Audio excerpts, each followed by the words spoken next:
बात करेंगे दरगाह के अवैध निर्माण पर हुए बवाल की। जयपुर की धरती, चांदपोल का इलाका और एक बार फिर वही पुराना सवाल, क्या मजहब के नाम पर कानून को ताक पर रखा जा सकता है? राजधानी जयपुर में गुलाब शाह बाबा दरगाह की छत पर हो रहे अवैध निर्माण ने सियासत को गरमा दिया है।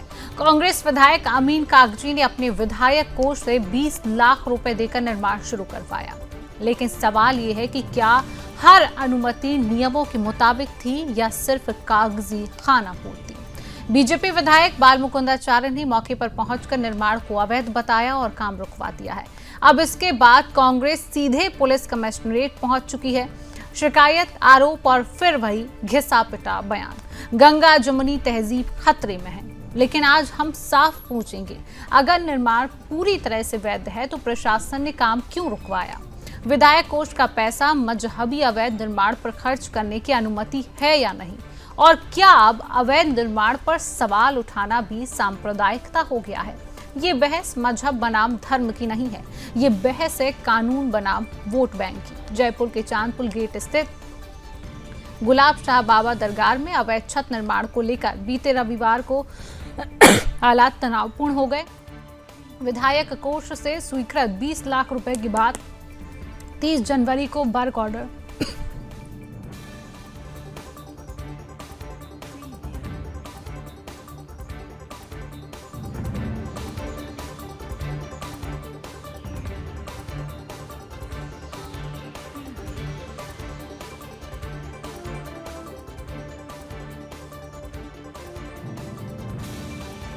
स्वीकृत 20 लाख रुपए के बाद 30 जनवरी को वर्क ऑर्डर जारी हुआ और जर्जर टीन शेड हटाकर पक्की छत बनाई जाने लगी। बीजेपी विधायक बाल मुकुंदाचार्य ने मौके पर पहुंचकर इसे अवैध निर्माण बताते हुए काम रुकवाने को कहा। इसके बाद नारेबाजी हुई, पुलिस मौके पर पहुंची और हालात को काबू में किया गया। डीसीपी करण शर्मा के अनुसार निर्माण से जुड़े सभी दस्तावेज की जांच की जा रही है। उधर कांग्रेस विधायक अमीन कागजी और रफीक खान पुलिस कमिश्नरेट पहुंचे हैं और बीजेपी विधायक पर दर्ज कराई है एफआईआर। फिलहाल प्रशासन ने एहतियातन को काम रुकवा दिया है। अब सवाल यह है कि अगर सब कुछ वैध है तो जांच की जरूरत क्यों पड़ी? विधायक कोष से मजहबी अवैध ढांचे पर पैसा देना कितना नियम सम्मत है? जयपुर शांति चाहता है, लेकिन शांति कानून से आती है, दबाव से नहीं। देश में आस्था सबकी है, लेकिन संविधान भी उतना ही पवित्र है। जो सही है वो जांच में निकलेगा और जो गलत है उस पर कार्रवाई होनी ही चाहिए। मजहब के नाम पर इस देश में अब और अवैध ढांचों को बर्दाश्त नहीं किया जाएगा और हम आज इसी पर पूरी तरह से चर्चा करेंगे। लेकिन उससे पहले मामले से जुड़ी हुई कुछ प्रतिक्रियाएं आप सुन लीजिए। ये तो एक गणेश जी का मंदिर है और पीछे एक मजार थी सब्जी मंडी के अंदर। उस पे मजार के ऊपर आरसीसी का काम करने को लेके विवाद हुआ है। इसके अंदर नगर निगम द्वारा स्वीकृति जारी की हुई है और दूसरे पक्ष के लोग आए, उनका ये कहना था कि इसके अंदर जो ये स्वीकृति की है वो नियमानुसार नहीं है। इसको लेके जो बातचीत हुई और उसके बाद में वहाँ का काम रोका गया है। नगर निगम ने भी वहाँ पे उसका दोबारा से जो परमिशन दी हुई थी उसको एक बार उन्होंने उसको पाबंदी लगाई है कि इसको कुछ समय के लिए रोका जाता है और नए सिरे से इसके अंदर परमिशन जारी की जाएगी। इलाके के अंदर शांति है, पुलिस का जाब्ता लगा हुआ है। अभी इस पूरे मामले को समझ गए हैं और इसमें सरकार से बात कर रहे हैं कि इस मैटर को कैसे रिजॉल्व किया जाए। अगर कोई बात ऐसी है जो टेक्निकल रूप से नहीं हो सकती थी या तो पहले कैसे कर दी और अब क्यों नहीं हो सकती? पहले इतने सारे काम कैसे हो गए? ये एक सोचनीय प्रश्न है कि विचारधारा एक अलग बात है, लेकिन काम करने का बिजनेस सरकार का एक जो तरीका है वो चाहे कैसी भी सरकार हो, सरकार को तो सरकार के हिसाब से ही काम करना पड़ेगा, उसको तो न्याय करना पड़ेगा। रुख क्लियर है कि हमने सब प्रोसेस पूरे करके सारी स्वीकृतियां जारी करके हमने वर्क ऑर्डर इशू किया। तो फिर क्या प्रश्न है? और फिर भी कोई शिकायत है, कोई अमेंडमेंट की बात है तो अमेंडमेंट कर दो, लेकिन काम क्यों रोक रहे हो आप? अभी तक हमें कोई आदेश नहीं मिला है, वही बात हम कर रहे हैं और हम जरूरत पड़ी तो इस मामले में हर स्तर तक जाएंगे। सक्षम स्तर में बात करेंगे, मुख्यमंत्री से भी बात करेंगे, मंत्री से भी बात करेंगे और हमारे यहाँ गहलोत साहब से बात करेंगे, डोटासरा जी से बात करेंगे, टीकाराम जूली से बात करेंगे। इस तरह से थोड़ी होगा, प्रदेश ऐसे थोड़ी चलेगा। हम विपक्ष में हैं, इसका मतलब हम कोई मर थोड़ी गए हैं। हमें विपक्ष की जिम्मेदारी मिली है, तो हमें जनता ने विपक्ष की जिम्मेदारी दी है। हम विपक्ष की हैसियत से जनता के मुद्दे उठाएंगे, और अगर ये दादागिरी करेंगे, डिक्टेटरशिप करेंगे, तो उन मुद्दों पे हम पूरा जन आंदोलन करेंगे। रुपए से जो मीनार बनाई जा रही थी वो चांदपोल हनुमान जी गणेश जी के बीच में बनाई जा रही थी, वो भी गलत था। यानी जो अशांत क्षेत्रों का जो बिल आ रहा है उसको रोकने के लिए षड्यंत्र रचा जा रहा है और गलत तरीके के मीनारे इत्यादि कब्जे करके शहर का वातावरण दूषित करने का प्रयास किया जा रहा है। और जहां पर हम देखने गए तो फिर उनके आदमी आकर हमें गंदे अभद्र भाषा में बात करते हैं, गाली गलौज देते हैं और रात को फिर फोन कराकर जान से मारने की धमकी दिलवाते हैं। तो मुझे ये लगता है कि कहीं ना कहीं इस परकोटे में शांति का वातावरण जो बना हुआ था उसको लगातार कांग्रेस काल में खराब किया गया। और आज जब मुख्यमंत्री महोदय के द्वारा एक बिल आ रहा है अशांत क्षेत्रों में सनातनियों को, बहुसंख्य समाज को सुरक्षित करने के लिए, तो उसको रोकने के लिए ये इस प्रकार की ज्यादा मीनारें बनाकर कब्जा करना चाह रहे हैं, जो गलत है, कोर्ट की अवहेलना है। 5 फीट की दूरी परकोटे से रहती है किसी भी कंस्ट्रक्शन की, उन्होंने परकोटे को तोड़कर बनाने का प्रयास कर रहे हैं। गणेश जी के अड़ाके और चांदपोल हनुमान जी के अड़ाके जानबूझकर 300-400 गज का कब्जा करके मीनार बनाना चाह रहे हैं, परकोटे की खूबसूरती बिगाड़ना चाहते हैं। वो कभी भी नहीं होने देंगे। बिल्कुल जांच होनी चाहिए, जांच होनी चाहिए, कोई आपत्ति नहीं है, सबकी जांच होनी चाहिए, उनका अधिकार, उन्होंने मांग की है तो करने दीजिए। लेकिन मैं परकोटे में, शहर में इस प्रकार के कहीं भी किसी भी जगह अगर होगा और इस प्रकार से बनाया जाएगा तो उसकी आप आवाज दबा नहीं सकते। वो मुझे ज्यादा से ज्यादा जान से मरवा सकते हैं, ये मुझे लगा है कल की बातों से, रात की धमकी से, तो वो जान से मरवा देंगे, ये ध्यान रहे। लेकिन लाखों बाल मुकुंदाचार्य जयपुर में मौजूद हैं, वो फिर मेरी आवाज बनकर उनको जवाब देंगे। तो आपने सभी प्रतिक्रियाएं सुनी हैं और आज इसी विषय पर हम चर्चा भी करने जा रहे हैं। चर्चा करने के लिए तमाम पैनलिस्ट हमारे साथ जुड़ चुका है, परिचय आपसे कराऊंगी। हमारे साथ बीजेपी का पक्ष रखने के लिए चेतन राज पुरोहित जी हैं। चेतन जी, बहुत बहुत स्वागत आपका सुदर्शन न्यूज में। हमारे साथ कांग्रेस पार्टी का पक्ष रखने के लिए वाचस्पति द्विवेदी जी जुड़ चुके हैं। वाचस्पति जी, आपका बहुत बहुत स्वागत। मुस्लिम स्कॉलर मोहम्मद अकील खान जी, अकील जी आपका बहुत बहुत स्वागत। हिंदूवादी नेता हमारे साथ कपिल दीवाना जी जुड़ चुके हैं। कपिल जी, आपका भी बहुत बहुत स्वागत। चर्चा की शुरुआत वाचस्पति जी आपसे ही करना चाहूंगी। क्यों अवैध निर्माण के लिए आप लोगों के पास पैसा आ जाता है, मस्जिद बनवाने के लिए आप लोगों के पास पैसा आ जाता है और फिर उसके बाद आप FIR कर देते हैं, आप कहते हैं कि वैध है। अगर ये वैध है तो फिर कार्रवाई क्यों रुकवाई जाती है? वैध है तो कार्रवाई चलने दी जाती। वाचस्पति जी। ये सवाल में हमसे है मैम? जी जी, आपसे ही है वाचस्पति जी। देखिए, जैसा कि आपको सुविज्ञ है, आप सबसे पहले आप सबको आदरपूर्वक नमस्कार। जैसा कि सुविज्ञ है कि जो विधायक जी ने दी थी उसके पहले सभी अथॉरिटीज से क्लियरेंसेस लिए गए और ये कोई बहुत बड़ा निर्माण नहीं था, केवल वहां पे पानी अतिरिक्त टपक रहा है, केवल उसको थोड़ा सा बढ़ाए जाने का प्रावधान उन्होंने किया हुआ था। तो इसमें लीगल पेपर्स चेक किए गए थे। लीगल पेपर चेक होने के बाद उनको अथॉरिटी देने के बाद वो बड़ी निर्माण था। और ये कोई पहली बार वहां पे दरगाह जी आज की नहीं है, दरगाह तो दशकों पुरानी है, इसमें कोई बड़ी बात नहीं है, कोई बहुत बड़ा आमूलचूल परिवर्तन नहीं हो रहा था, कोई 10, 20, 25 फुट की कोई तामीर नहीं हो रहा था, उससे बड़ी कोई बिल्डिंग नहीं बनाई जा रही थी, केवल छत को पानी टपक रहे थे, उसको रोकने के लिए केवल छोटा सा निर्माण था। उस पर निर्माण था कि अवैध निर्माण था? वाचस्पति जी, निर्माण था कि अवैध निर्माण था? बहुत फर्क हो जाता है, एक अगर शब्द आगे जुड़ जाता है तो कार्रवाई रोक दी जाती है। नहीं, आप इसको अवैध कैसे कह सकते हैं? जब पूरी परमिशंस ली गई थी तो वो अवैध कैसे हो सकता है? अगर जब अथॉरिटीज ने, डिस्ट्रिक्ट अथॉरिटीज ने उनको चेक किया होगा, उनको क्लियरेंस दिए होंगे और जब विधायक निधि से पैसा निर्गत हुआ होगा तो पेपर्स तो चेक हुए होंगे, सारी जगह जहाँ जो प्रक्रिया गुजरती है उससे होने के बाद ही विधायक निधि का पैसा जारी होता है। विधायक निधि का पैसा ऐसे तो जारी नहीं हो गया होगा। चलिए ठीक है, चेतन जी इस बात का जवाब देंगे। चेतन जी, वाचस्पति जी कह रहे हैं कि किसी भी तरीके से ये अवैध नहीं था, सारे कागजातों की जांच की गई है, सारे लीगल जो डॉक्यूमेंट्स है उनकी जांच की गई है, पैसा जो फंड है वो यहाँ पर निकाला गया, उसके बाद निर्माण किया जा रहा है। चेतन जी। बिल्कुल, मैं इसी बात पे आ रहा हूँ। कांग्रेस के मित्र से, कांग्रेस पार्टी से इसी प्रतिक्रिया की उम्मीद थी, क्योंकि इस पार्टी की बुनियादी तुष्टीकरण की नीति पे रखी हुई है। अब आता हूं मूल मुद्दे पर। इस मुद्दे में दो पहलू हैं। एक पहलू है जयपुर हेरिटेज, उसको नुकसान ना पहुंचे, जैसा कि विभिन्न उच्च न्यायालय, उच्चतम न्यायालयों ने कहा है कि जयपुर हेरिटेज को किसी प्रकार का नुकसान नहीं पहुंचना चाहिए निर्माण होते वक्त। नियम और कानून, एसओपी बनी हुई है, उन एसओपी का पालन करना हर सरकार का धर्म है और करती भी है। दूसरा पक्ष है एमएलए फंड का कहां उपयोग करना है। एमएलए फंड का उपयोग करने के नियम और कानून बने हुए हैं।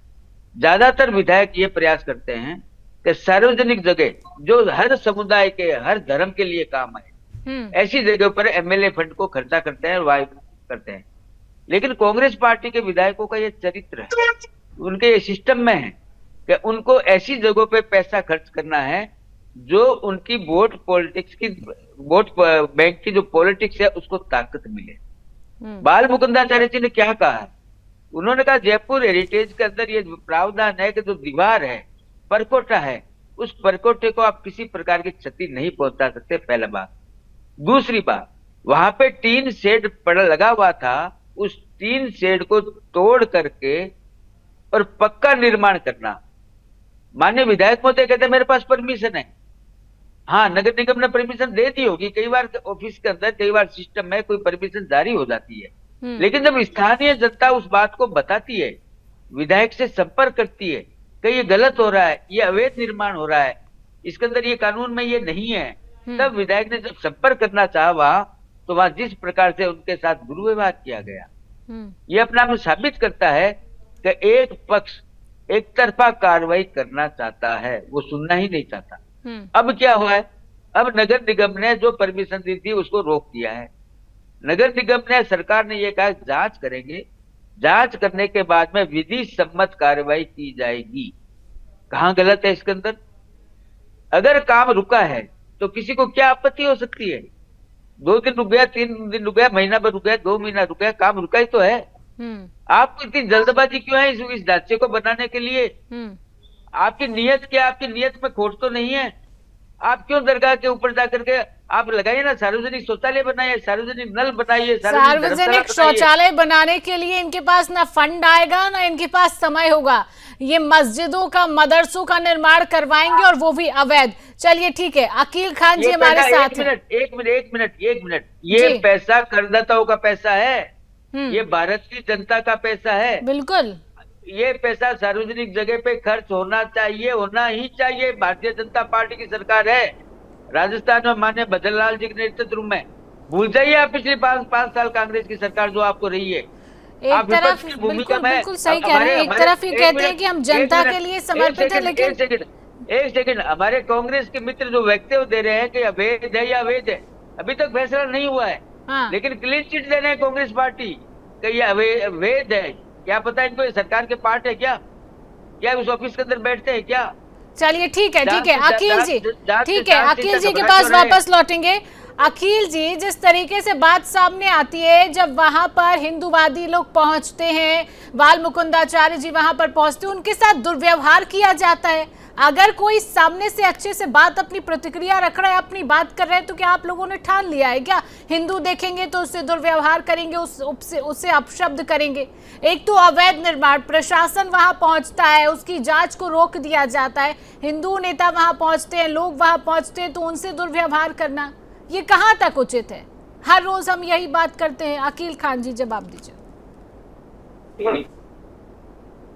देखिए शिवांगी जी, एक शेर से अपनी बात की शुरुआत करूंगा जी, कि लश्कर भी तुम्हारा, सरदार भी तुम्हारा, तुम झूठ को सच लिख दो, अखबार भी तुम्हारा, इस दौर के फरियादी जाएं तो कहां जाएं, सरकार भी तुम्हारी और दरबार भी तुम्हारा। जिस तरीके से सुदर्शन न्यूज चैनल की एंकर मोहतरमा शिवांगी जैन जी सर्टिफिकेट अवैध का दे रही हैं, वो दरगाह कितना पुराना है ये आपको नहीं पता है, और वहाँ के स्थानीय निवासियों ने क्या कहा? तो जांच तो रुक गई है ना अकील जी। शिवांगी जैन कोई सर्टिफिकेट नहीं दे रही है, शिवांगी जैन सर्टिफिकेट कोई नहीं दे रही है। प्रशासन वहां पहुंचता है, प्रशासन वहां पहुंचता है, रोक दिया जाता है, जो कार्रवाई वहां है, जो निर्माण वहां चल रहा है। शिवांगी जैन कोई नहीं होती है सर्टिफिकेट देने वाली, प्रशासन होता है। और अगर वैध है तो क्यों कार्रवाई रोकी गई, क्यों कार्रवाई रोकी गई? और ये पहला मामला तो नहीं है कि आप लोग अवैध मस्जिदों का, मदरसों का निर्माण करते हैं, पहला मामला तो नहीं है। वो दरगाह वहाँ पर आज नहीं सैकड़ों वर्षों से दरगाह है और पहले से वहाँ पर टीन सेट पड़ा हुआ था। हाँ। कहाँ से अवैध हो गई? सुदर्शन न्यूज चैनल सर्टिफिकेट देगा अवैध है? ये सत्ता और सरकार का काम है। और जिनका बाल मुकद्दर की बात कर रही है वो तो छोटे छोटे मुसलमानों के ऊपर किस तरीके से प्रताड़ित करते हैं। और यही छोटे छोटे मुसलमान किस तरीके से हिंदुओं को प्रताड़ित करते हैं, तब आपको नजर नहीं आता है अकील खान जी? तब आपको नजर नहीं आता है कि किस तरीके से प्रताड़ित करते हैं? भूपेंद्र, जरा इस पूरे मामले को लेकर अपडेट दीजिए, क्या जानकारी है? अकील खान जी कह रहे हैं कि ये बहुत पुरानी दरगाह है, वर्षों से ये जो बनी हुई है, इसकी जरा जानकारी भूपेंद्र, क्या है ये पूरा मामला, क्या कुछ अपडेट?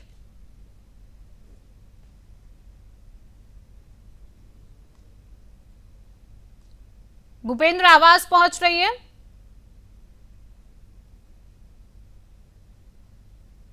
चलिए ठीक है, आप तब तक अपना नेटवर्क क्लियर करिए, वापस आपके पास लौटेंगे। हमारे साथ हिंदूवादी नेता कपिल दीवाना जी भी बने हुए। कपिल जी, किस तरीके से ऐसे मामलों को देखते हैं जहां पर कांग्रेस पार्टी शामिल हो जाती है, मस्जिदों का निर्माण हो उसमें वो अपना हाथ खड़ा कर देते हैं? ये पार्टियां कभी राम मंदिर के निर्माण में इन्होंने एक अपना ईंट भी नहीं लगवाया होगा, लेकिन जब मस्जिद और मदरसों की बात आती है तो ये सबसे आगे होते हैं और बता देते हैं कि अवैध नहीं वैध है, शिवांगी जैन कैसे सर्टिफिकेट दे रही हैं, ब्ला ब्ला जैसी बातें। किस तरीके से इस पूरे मामले को देखते हैं आप कपिल जी, क्योंकि वहां पर दुर्व्यवहार भी हिंदुओं के साथ किया गया था मुस्लिमों की तरफ से? शिवांगी जी, मेरी समझ में एक बात नहीं आती है।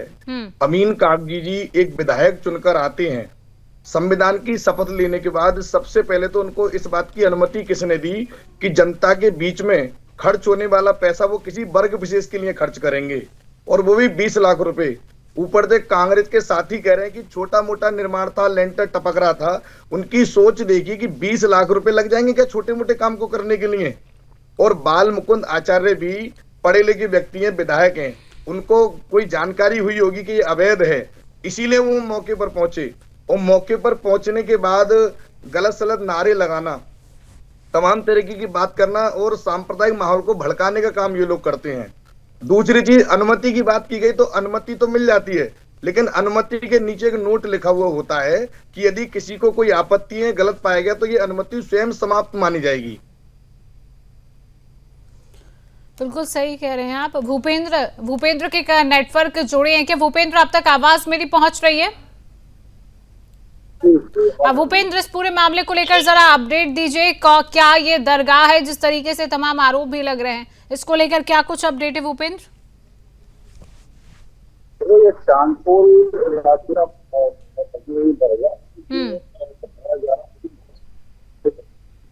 लेकिन इसी तरीके से बहुत कम दरगाह, लेकिन ये हेरिटेज के अंदर आता है, इसको विशेष कानून बनाए गए हैं। तो हेरिटेज जयपुर और ग्रेटर जयपुर जो अलग अलग भागों में बांटा गया है सरकार के द्वारा, तो उसको देखते हुए हर नियम की पालना करनी पड़ती है और प्रशासन सख्ती से इस पालना को करवाता भी है। अब उसी को लेकर यहाँ पे निर्माण चल रहा, तो बाल मुकुंदाचार्य वहां पहुंचे तो उन्होंने देखा कि अवैध निर्माण है, उनको अवैध निर्माण की सूचना है और अमीन कागजी इधर से अपने सारे कागजातों को दिखाया। उन्होंने कहा कि इसका वर्क ऑर्डर हो चुका है, हमने पुराने टेंडर करवाए थे, 20 लाख रुपए हमने जारी किए थे।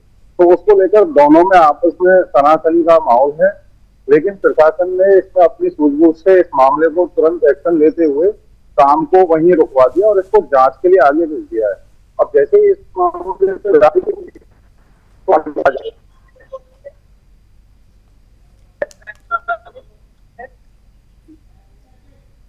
चलिए ठीक है, आपके नेटवर्क में भी थोड़ा प्रॉब्लम आ रहा है। चेतन जी, जिस तरीके से जांच की बात भी एक तरीके से की जा रही है, बीजेपी विधायक ने भी कहा है इस पर पूरे मामले को लेकर जांच की जाएगी क्योंकि ये जो निर्माण है इसको रुकवा दिया गया है। किस तरीके से इस पूरे मामले को लेकर क्या कुछ जांच जो है वो की जाएगी चेतन जी? एमएलए फंड का जो पैसा है पीएससी पे खर्च क्यों नहीं किया? स्कूल पे खर्च क्यों नहीं किया? दलदाई व्यवस्था पे खर्च क्यों नहीं किया? अरे बहुत ही सामुदायिक भवन के लिए क्यों नहीं खर्च किया? क्योंकि इनको एक ही पक्ष दिखता है। कांग्रेस पार्टी के माननीय विधायक जी को अपना एक ही पक्ष दिखता है और 20 लाख रुपए चेतन राज पुरोहित से पूछ करके ये पैसा जनता खर्च का करेगा। पैसा है, रफीक खान जी के घर का नहीं है। पॉकेट से दी दिया रफीक खान जी ने। अगर इतनी भी इच्छा है ना, अगर इतना भी मन है ना रफीक खान जी जहाँ का, बताएंगे वहाँ तो पर घर का पैसा देवे ना, घर का सरकार का पैसा क्यों लगा रहे हैं? पूछ करके घर का पैसा देवे ना, 20 लाख रुपए तुम दरगाह के जहाँ लिए पर पाओ वहाँ पर एक मंदिर 4 पत्थर रख करके मंदिर दूसरी बात निर्माण आप कर लो। सुनिए मेरे से। कितने दूसरी सर्टिफिकेट बात इन हुए? लोगों की कितने मंदिर बने हुए हैं? कहाँ पर सरकारी जमीन पर मंदिर नहीं बने हुए हैं? उन पर जुबान नहीं खुली। इतनी तकलीफ क्यों हो रही है अखिल जी, इतनी तकलीफ क्यों हो रही है? आप ये बताइए, आप टीन सेट लगवा देंगे, फिर कहेंगे कि अरे हमने तो सिर्फ टीन सेट लगवाया, फिर एक छत खड़ी कर देंगे, अरे छत से पानी चू रहा था इसलिए हमने उस पर थोड़ा प्लास्टर करवाया। बस आपको एक जमीन चाहिए, आपको जमीन पर कब्जा करना है, आप लोगों का मकसद ये होता है। अखिल जी नहीं, खाता न बही जो सुदर्शन न्यूज कहे वही सही है। खाता न बही जो सुदर्शन न्यूज तकलीफ इसलिए होती है, सुदर्शन न्यूज आपको सच का आईना दिखा देता है, सुदर्शन न्यूज आपकी पोल खोल देता है, इसलिए आपको तकलीफ हो रही है, इसलिए आपको तकलीफ हो रही है। आप सैकड़ों मंदिर बनाइए, हजारों मंदिर बनाइए, एक नहीं हजारों मंदिर आप बनाइए, किसी मुसलमान को कोई आपत्ति नहीं होती है, किसी मुसलमान को कोई आपत्ति नहीं होती है। वहां के स्थानीय निवासियों ने सीधे सीधे ये कहा है कि आसपास की सब्जी मंडी जो है काम करने वाले व्यापारियों ने, उसमें उन व्यापारियों में हिंदू मुसलमान सारे हैं। उन्होंने कहा ये गंगा जमनी तहजीब की दरगाह बनी हुई है जो सैकड़ों साल पुरानी है। यही बात होती है जब आपकी दरगाह की बात आ जाती है, आपकी मस्जिद की बात आ जाती है, तो आपको गंगा जमुना तहजीब याद आ जाती है, गंगा जमुना तहजीब याद आ जाती है। अरे जब गंगा जमुना तहजीब क्यों याद नहीं आती जब आप लोग पत्थर बरसाते हो? जब क्यों याद नहीं आती गंगा जमुना तहजीब आप लोगों को याद? क्यों मंदिरों को मिटाकर मस्जिदों का निर्माण किया है, तब क्यों गंगा जमुना तहजीब याद नहीं आती? गंगा जमुना तहजीब तभी याद आएगी आपको। मानवता और इंसानियत, मानवता इंसानियत शिवांगी जैन के अंदर बहुत है। अखिल खान जी नहीं समझाएंगे शिवांगी जैन को भी इंसानियत और मानवता बताइए। शिवांगी जैन के अंदर बहुत इंसानियत और मानवता है, मानवता बहुत है मेरे अंदर। आप मत बताइए मुझे क्या मानवता और क्या इंसानियत होती है। इंसानियत आप लोगों को सीखना चाहिए। अपने घर से पैसा देवे ना, पूरा निकल गया है कि ठीक कौन बना? ये नियम बन गया ना, तो फिर भी रजिस्ट्री हो रही है, तो वो कोड निकालो और इस पे डालो। पहला पैसा, वो भी इतनी बड़ी रकम 20 लाख रुपए में क्या नहीं हो सकता बताइए आप? अपनी सैलरी से उनको व्यक्तिगत देना चाहिए, अपने धार्मिक आयोजन को दे रहे हैं तो, अपने धार्मिक बिल्डिंग को दे रहे हैं तो। और ये कोई नया मामला नहीं है। महाराष्ट्र के मीरा भयंदर में भी समुद्र के किनारे सरकारी जमीन पर मजार दरगाह थी, उसको हटाया गया। उत्तर प्रदेश के संभल से हटाया गया। एमपी के उज्जैन में भी कई सरकारी भूमि पर दरगाहों का कब्जा था, वो भी हटाया गया। ये तो इन लोगों की आदत है, सरकारी भूमि देखनी और कब्जा करना। फिर ये कहेंगे कि हमारा तो वैध निर्माण है, हमने अपनी जमीन पर निर्माण किया है, कोई सरकारी जमीन नहीं, कोई मंदिरों की जमीन नहीं। इस तरीके की बरगलाने की बातें आप लोग करने लगते हैं अखिल खान जी। और ये सिर्फ जयपुर का मामला नहीं है, देश के हर कोने से ऐसे मामले सामने आ रहे हैं। सुबह अगर आप अपने घर पर सुदर्शन लगाकर बैठेंगे ना, तो आपको पता चलेगा कि देश के अंदर क्या क्या हो रहा है, किस तरीके से आप लोग मस्जिदों का निर्माण कर देते हैं अवैध, दूसरों की जमीन को बताकर, अपनी जमीन को बताकर। चलिए ठीक है, समय का अभाव है, चर्चा को आज यहीं रोकेंगे। आप सभी का जुड़ने के लिए, समय देने के लिए बहुत बहुत धन्यवाद।